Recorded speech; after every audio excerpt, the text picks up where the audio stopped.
Binge the full week of The Ray Taylor Show ad-free over at patreon.com/inspired disorder.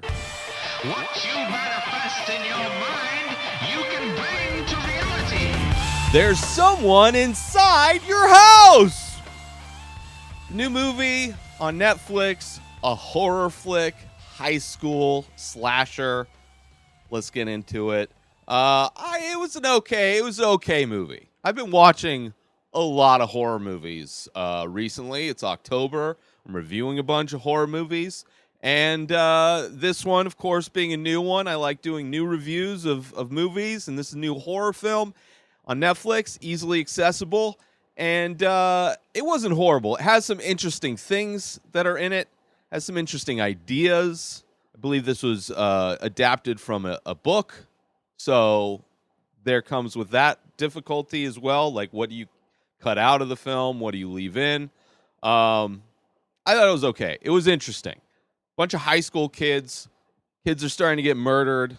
The murders are like being, as the murder happens, the secret that the victim was keeping is then released via social media.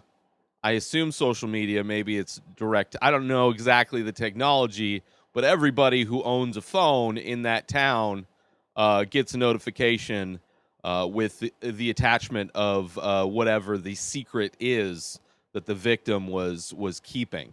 So that's interesting. The first kill, you don't really know. The killer's wearing like what looks to be just a generic white dude in a hoodie. Generic white dude mask wearing a hoodie. And then there's a football game going on, and somebody's going in for a touchdown. Everybody gets the text update on their phone, and the stands are completely quiet. And it's interesting. It was an interesting way to start it.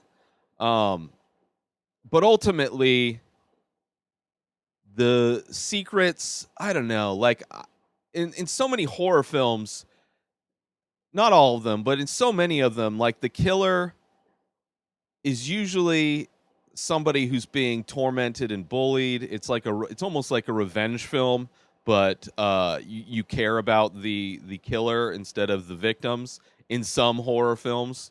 While, this one, I think it tries to make you sympathize in some ways. I mean, the people that are getting killed in this, they're not good people. A lot of the times they're not good people. I mean, some of the secrets that they're keeping are the fact that they killed people, which it's amazing that secrets like that can be, like a lot of hazing, taking place in high school, a lot of hazing going on, a lot of drug use. Like, somebody who's addicted to pills, I don't think is like an evil person and should be like killed. I think that's somebody with a disease who has access to mommy and daddy's pain, medicine cabinet. So like some kills like are more justified, I guess, than others.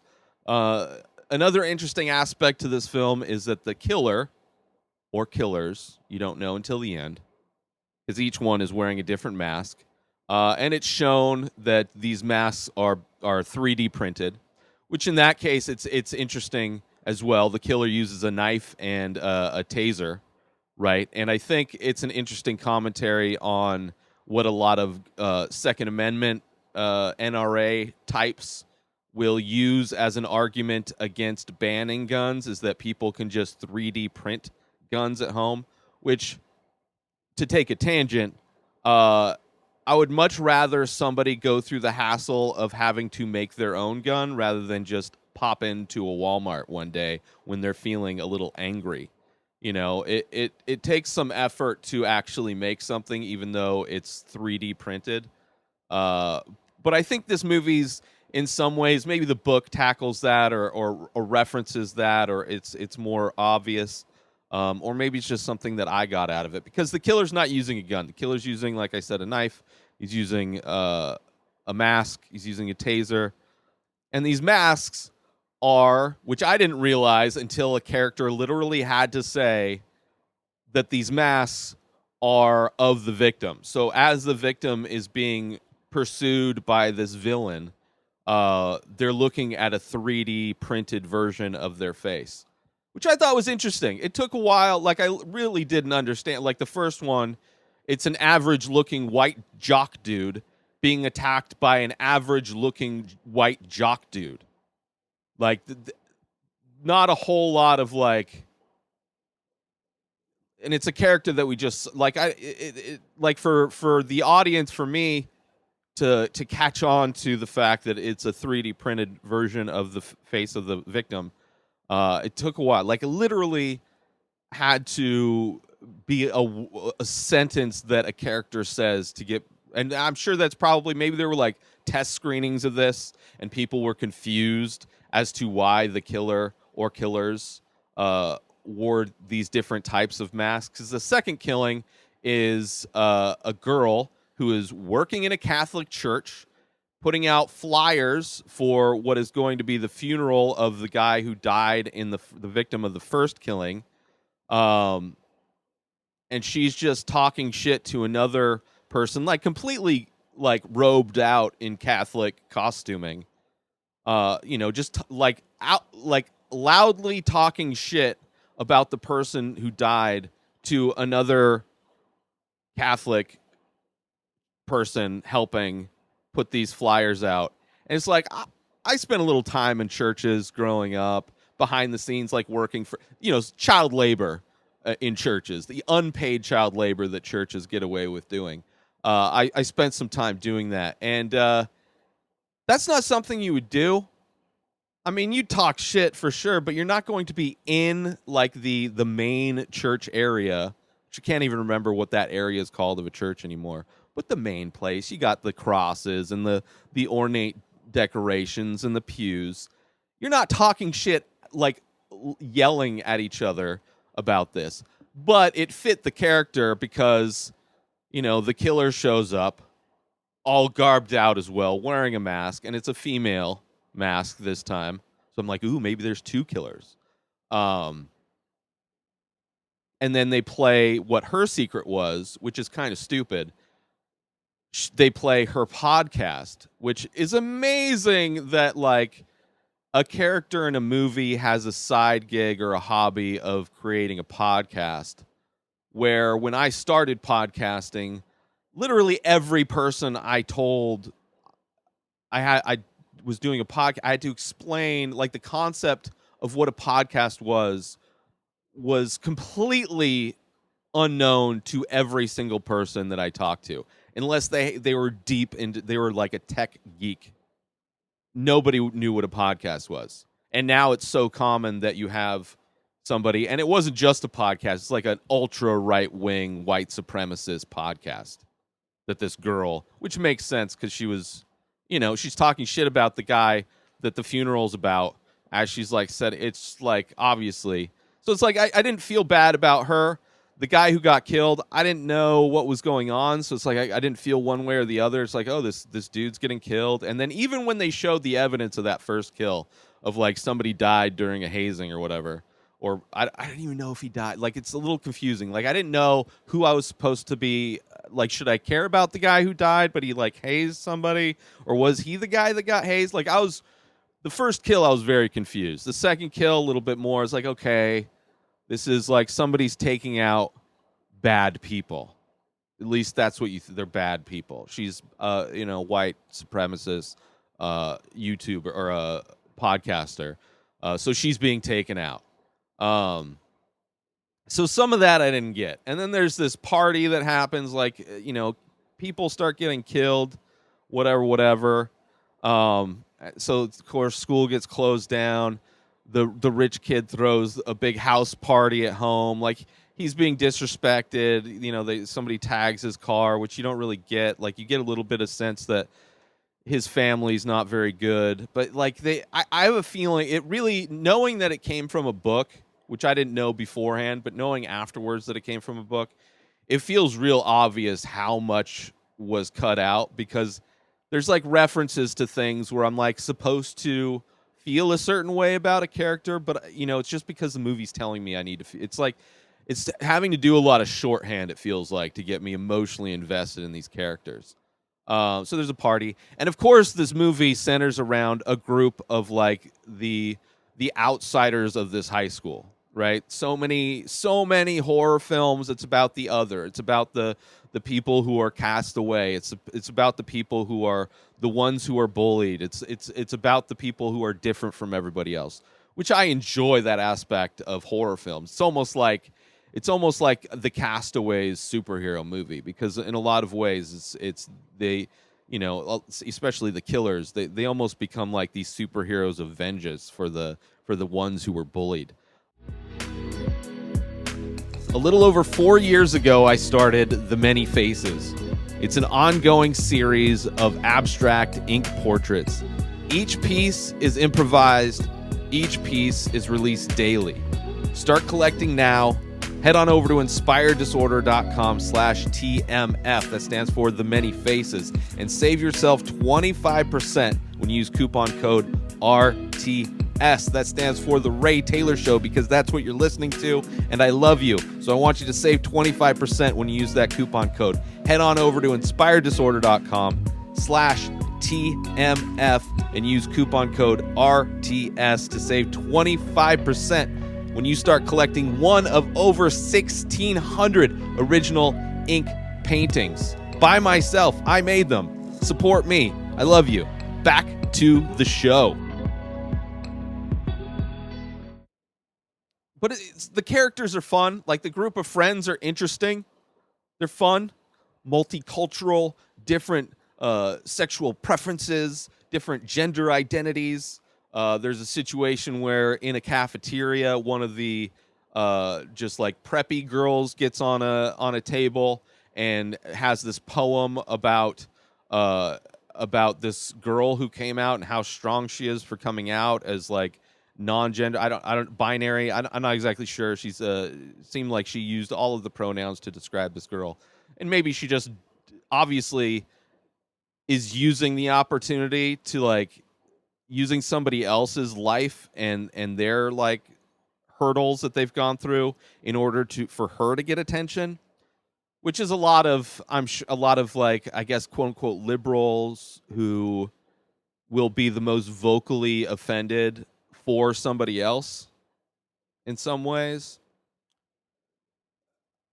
This movie's touching on a lot of different things, whether it does it right or not, but it was cringy, that scene.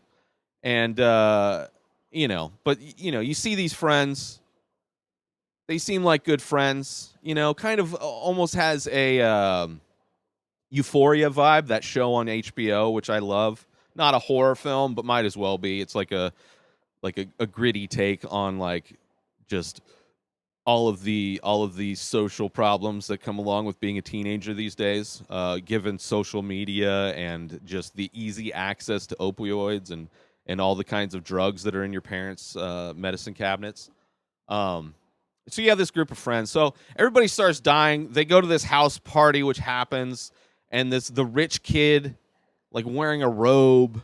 I think the acting was pretty good. Like, even though the overall writing felt weak, and that could have been because so much was cut out from the book, I thought the acting was pretty good. This rich kid that's, apparently his dad is a horrible person in the community, and the community picks on him. He gets bullied on some level, but he's also part of this friend group, probably because he's getting bullied because of his family. But he brings them home. There's a party, whatever, and there's a scene where he's like doing this speech or whatever, and he's got this old like Luger, this old like World War II German handgun. And he goes to like, it looks like a scene where he's about to blow his head off, but it ends up being like a little vape gun. And then he shows everybody in the party like this. His dad has this giant Nazi memorabilia that he's been slowly modifying to be bongs and pipes, which is like, it's like so much. It's interesting. Okay, this rich kid modified his dad's Nazi collection to smoke weed out of, which, if the dad has this special room of this memorabilia that he clearly cares about, he's clearly like a white supremacist Nazi kind of a guy, you think he would have noticed his kid going in and modifying all of them because, people like to play around with their collectibles and they like to move them around and they're there for them to look at and observe. And when they get modified and turn into bongs and stuff, you're gonna see. But whatever. It's this party. So everybody's like getting high off of these different Nazi memorabilia things. I mean, I've never seen that in a movie. Did I need to see that in a movie? No. Did it add anything really? Not really. I mean, just him showing that his dad is this big like Nazi enthusiast, that gives me enough. But the fact, like the addition of like, oh, I modified them to smoke weed out of. And then like weed is this thing, this like party drug that people get like crazy doing. People don't get crazy smoking weed. Drinking alcohol, doing all kinds of other types of drugs, usually stimulants of some, but people are getting paranoid and quiet a lot of the times. Giggly, fun when they smoke weed. It's not really like, it's not like ecstasy. It's not like speed. It's not like coke. A lot of those are like party drugs. Anyway. And it's this big secret party, which is interesting. It's like, because the whole thing is the killer is exposing people's secrets. And then one of the character has this secret, which we don't know about. Like she's got this past identity that none of her friends know about. She has a secret love connection from her past life, I guess. But that's a secret too, because he's related to a police officer, which that whole story was a little weak as well. Obviously, probably a bigger part in the book. But it's a secret party, and the idea of the secret party is that if we all tell all of our secrets, then this killer won't have anything to hold over our heads. Interesting. That's interesting. Okay. And of course, the girl shows up with her secret lover, and she's got this big secret.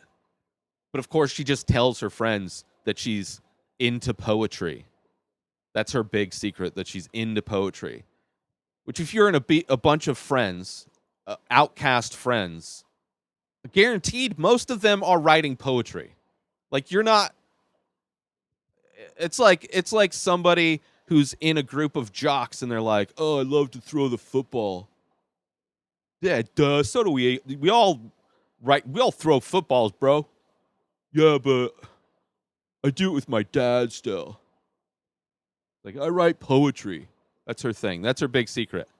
And then, of course, there's a scene where she's in a cornfield and she recites one of her poems. So it's this secret that's so embarrassing that none of her friends know that she writes it, which she actually writes poetry, apparently. But then, just out of nowhere, feels the comfort level to recite one of her poems.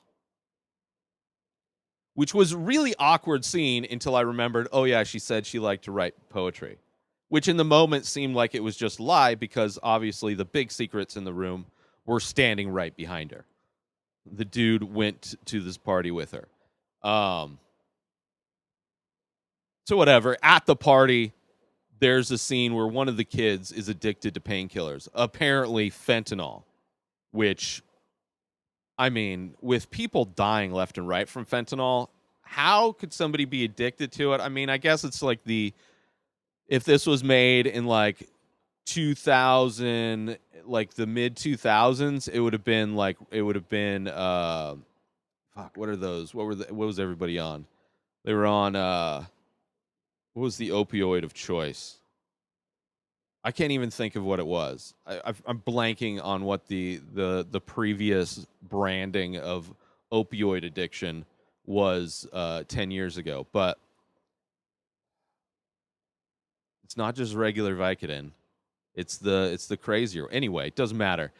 But I felt bad for the guy. Like, he's got an addiction. His friends kind of know, but they don't really do anything about it. Like they one of them kind of knows. Like, you gotta know your friend is addicted to opioids. Like, how do you not know that? Your close friends, your group of close friends, one of them's into poetry, which for that group of friends doesn't feel like that crazy of a secret. And another one's addicted to fentanyl, and you can't tell. He's addicted to fentanyl. But then some reason that secret is what gets this kid killed. And maybe there was something else to it, but it seemed like he was just addicted to fentanyl. Maybe he was dealing it. Maybe. I don't know. It was whatever. It was whatever. It was interesting. So everything goes crazy. It ends up going to like a school. There's like there's also this Uber driver that shows up everywhere. I think he's like supposed to be a suspect, like as an audience, maybe in the book. This Uber driver is supposed to be like, oh, maybe he's the killer. Like the whole time, as far as like trying to figure out who the killer was, I didn't feel like there was a whole lot of options. On some level, it felt like there were multiple killers. But this Uber driver is just like everywhere, handing out flyers. Like Uber drivers hand out flyers for some reason. I don't know. It's a weird aspect, and he like drives somebody somewhere at one point, and of course he's the chatty Uber driver, which I'm sure those exist. As a person who drove Uber, I never spoke unless somebody wanted to have a conversation with me, in which case I would just turn into podcast mode and just interview them or just let them talk. I mean, most people that want to quote unquote talk mean that they want somebody to speak at. But I'm not a chatty person. I don't give a fuck about you or what you're doing or where you're going. I don't want to know. I don't care. If you want to talk, then we'll talk. But this was a chatty Uber driver, which was weird. And also it feels like, in addition to the whole 3D printed masks, using a knife and a taser instead of a gun, that you can still like kill people without having guns around. Second Amendment people, like you just can't kill like a ton of people really easily if you don't have assault rifles laying around. Like you have to put in a little bit more work to end human life when all you have is a knife and a taser. Still possible. This killer shows you that it's possible. But also it seems like it's making cancel culture, quote unquote, kind of the villain in a way. Like that's how the bad guy's utilizing cancel culture in a way. He is literally canceling them for secrets that are getting out. He is sharing those secrets to everybody. So it's similar. My opinion on cancel culture is most people that are being canceled are people who are being called out for their bullshit. Like if you're a good person, then there's nothing to be canceled about. And if you do something small, you make mistakes, like people come back from that. I mean, you look at like Louis C.K. Yeah, is he a major creep for what he did? Sure. But he's not like Weinstein. Like there's levels. And still, Louis C.K. should have been called out. Like that's not a right thing to do. But like people aren't getting called out for little things. And like this thing, obviously they're not doing little things. Like people are dying and that's their secret. So that's okay. But it's still like this fear, like a lot of people have fear that like they're going to be like their secrets are going to be revealed, in which case, yeah, maybe, but like if your secret is I write poetry, get over it. But like, yeah, if your secret is I killed somebody hazing, I was drunk at a party and I pushed somebody into a bonfire that was starting a fight with me, that was a fight that was instigated by this fraternity of people that got us drunk. They made this fight happen, and that was the poetry girl's real secret. Okay, yeah, that's cancelable. But like if you're the victim of somebody bullying you, which I've definitely been online, people trying to cancel you for like fabricated or inflated, distorted facts, that's different. That's just bullying. That's not cancel culture. That's just bully culture. That's been around forever. I've dealt with bullies my entire life. Bullies are the one that cry cancel culture when they get called out on their shit. So I think this movie in some ways is trying to touch on cancel culture, and I think it's just in general a fear of kids growing up because they know, they know the consequences of putting stupid shit on the internet more so than adults do. I mean, you look at January 6th, there's a lot of adults that didn't understand that they were publicly sharing their crimes streamed live online. They thought their selfie was in some way a private thing. Whereas kids are a lot smarter because they're growing up with the technology. So I don't know. Some interesting themes. I just don't think it handled them very well. I think it could have been done better. Maybe the book handles it better. Maybe it's because some of these characters weren't fleshed out. I mean, there's just like some random stuff that's like, okay. There's a really cool scene in the school where there's like she's running away, right? It's got this. She blames the girl who has the poetry girl, right? She thinks that her lover, her secret lover, is the one killing people. He gets arrested, but then she finds out. Now she's being chased. She thinks he's chasing her. He gets out. He thinks she thinks he's chasing her. She goes into the school, and she runs into another guy. And she's like asking him for help. She's like, "Oh no, he's after me." And then they hug, and the guy gets stabbed in the back, and she feels the knife go through him and then touch her, like not deep, but like it's like a pretty crazy scene to like in a horror movie where you're like embracing somebody and then you feel the knife that just went through their body start to poke you. Kind of crazy. So he dies, and just after that, the secret lover that she accused of the murders runs in. So it's not him unless there's two people. So then she knows that it's not him also. But that was kind of a cool scene. But then it ends in like this never-ending burning cornfield. It's on fire. It's this corn maze that the Nazi dad does every year or whatever. Which is like, people are getting killed. Why are you having social events? But of course, it gets set on fire, so like people are dying left and right. Right? It's the final hurrah for this killer. And it's, to try and save them, they drive their car through to like give them a way out, which is kind of weird. And then they get in there, and then like most of the corn is like burnt through already, but then like people are still alive. Confusing. But that's where you finally see who the killer is. And it's like, I don't know. It's underwhelming. It's an underwhelming thing. Spoilers. I mean, I said a lot of plot details of this film, but spoilers. It was the rich kid who's masterminding all of this. And he's got a face mask of his dad. And of course, his dad is there. And he's angry at his dad. And it's like, it's the poor, pitiful rich kid who's like the son of like Nazi families. But then he's like taking it out on everybody, like killing everybody around them because he's sad.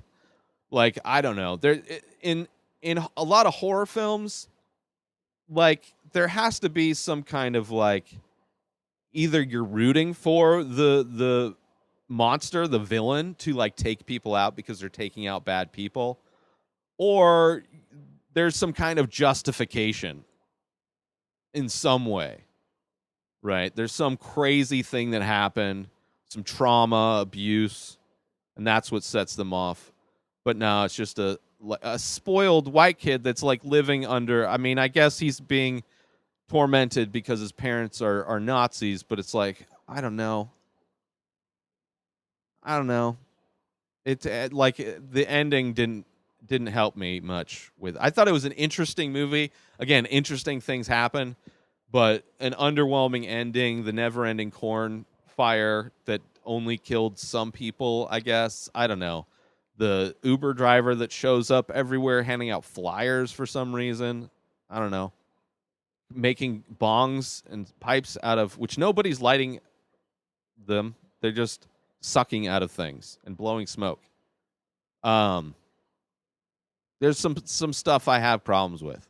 But I liked it. I like enjoyed. Like I wish that group of friends was in a better movie. Put it that way, because I thought it was a fun. It's a fun group of friends. That's kind of another horror thing, like having an interesting group of people that are being affected by this thing. But anyway, those are my thoughts on the film. There's Someone in Your House. And check it out if you want. It's not horrible. It's not great. It's forgettable. Let's put it that way. It's forgettable. The book's probably better.